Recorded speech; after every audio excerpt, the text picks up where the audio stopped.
ఏ నారాయణ ఉన్నట్టుండి మేము గుర్తుకొచ్చాం. ఎంత అధికారం మీదైతే మాత్రం నా భూమి రాత్రికి రాత్రి మీ పేరు మీద రిజిస్టర్ చేయించుకుంటారా? ఏయ్ ఏం మాడుతున్నావు నువ్వు? ఉండరా భలే వాడువమ్మా. నీదైతే నిరూపించుకో. నిరూపించుకుంటా, కోర్టులోనే నిరూపించుకుంటా. కోర్టులు లేవమ్మా.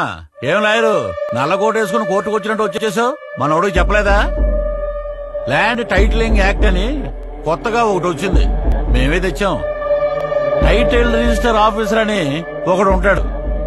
అక్కడ ఈ భూమి నీదేనని నువ్వు నిరూపించుకోవాలి. అక్కడే నిరూపించుకుంటా. ఆ టీఆర్ఓ ఎవరో కాదమ్మా, గవర్నమెంట్ పెట్టినోడే. అంటే ఎవరి మాట వింటాడు? గవర్నమెంట్ మాటే వింటాడు. కాబట్టి సెటిల్ చేసుకుంటేనే మంచిది. ఇంతకు మించి నువ్వేమీ చేయలేవు.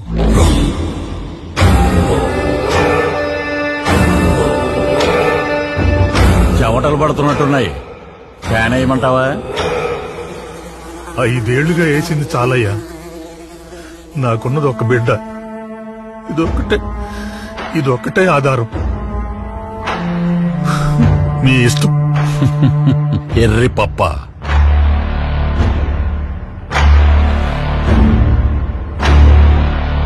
అయ్యో అది తిట్టు కాదమ్మా.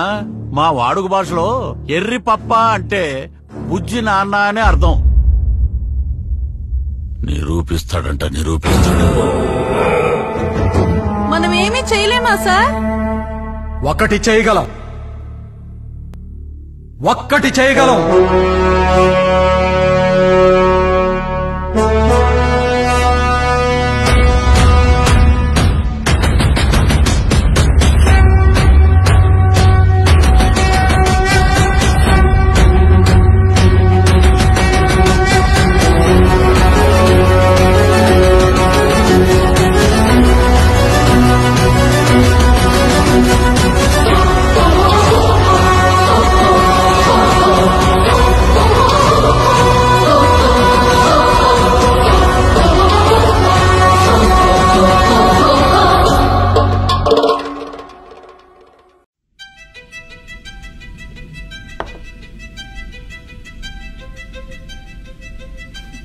ఏంటి నాన్న నెలసరి ఖర్చులు రాస్తున్నావా? ఏది ఒకసారి చూడండి. ఏంటమ్మా, ఏం కావాలి? కుట్టేస్తున్నావేంటమ్మా? జూన్ 4న టీడీపీ, జనసేన, బీజేపీ కలిసిన ప్రభుత్వం రాగానే ప్రతి ఇంటికి ఏడాదికి 3 సిలిండర్లు ఫ్రీ కాబట్టి మనకు 3 గ్యాస్ సిలిండర్ల ఖర్చు తగ్గుతుంది. మహిళలకు ఆర్టీసీ బస్ ఫ్రీ కాబట్టి నాకు అమ్మకు ఆ ఖర్చు ఉండదు. ప్రతి మహిళకు నెలకు 1500 ఇస్తున్నారు. అలాగే స్కూల్ కి వెళ్లే ప్రతి ఆడపిల్లకు సంవత్సరానికి 15,000 ఇస్తున్నారు. ఇప్పుడు 3,000 ఉన్న పెన్షన్ ని 4,000 చేశారు. అలాగే మనకున్న 1 ఎకరానికి ఏటా 20,000 రూపాయలు సహాయం చేస్తున్నారు. అంతేకాదు మన అన్నేలాగా ఉద్యోగాల కోసం కష్టపడుతున్న నిరుద్యోగ యువతకు 20 లక్షల ఉపాధి అవకాశాలు, అదొచ్చే వరకు నెలకు 3,000 స్టైఫండ్ ఇస్తున్నారు. అందుకే మనం టీడీపీ, జనసేన, బీజేపీ కూటమికి ఓటు వేయాలి. ఇన్ని బెనిఫిట్స్ ఇస్తా ఉంటే తప్పకుండా నా ఓటు టీడీపీ, జనసేన, బీజేపీ కూటమికి. అన్నిటికన్నా ముఖ్యమైనది ఇంకొకటి ఉంది నాన్న. ఏంటమ్మా అది? నా భవిష్యత్తు నాన్న. దానికోసమైనా నువ్వు టీడీపీ, జనసేన, బీజేపీకి ఓటు వేయాలి.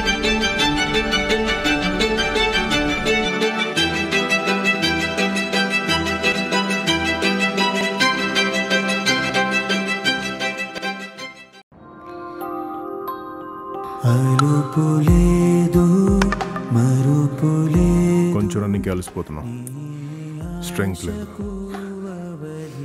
బాగా తినాలి. రోజుకి 6 కిలోమీటర్లు వెళ్ళాలి. ఎన్ని డబ్బులు ఖర్చు అవుతున్నాయి? అవసరమా కన్నమ్మ? హే, పిల్లల ముందు డబ్బుల గురించి మాట్లాడతావు? కన్నమ్మ నువ్వు వెళ్ళి నేను ఇస్తాను. అయినా అంత పెద్ద దూరం కాదులేనన్న, నేను నడుచుకుంటే వెళ్ళగలను.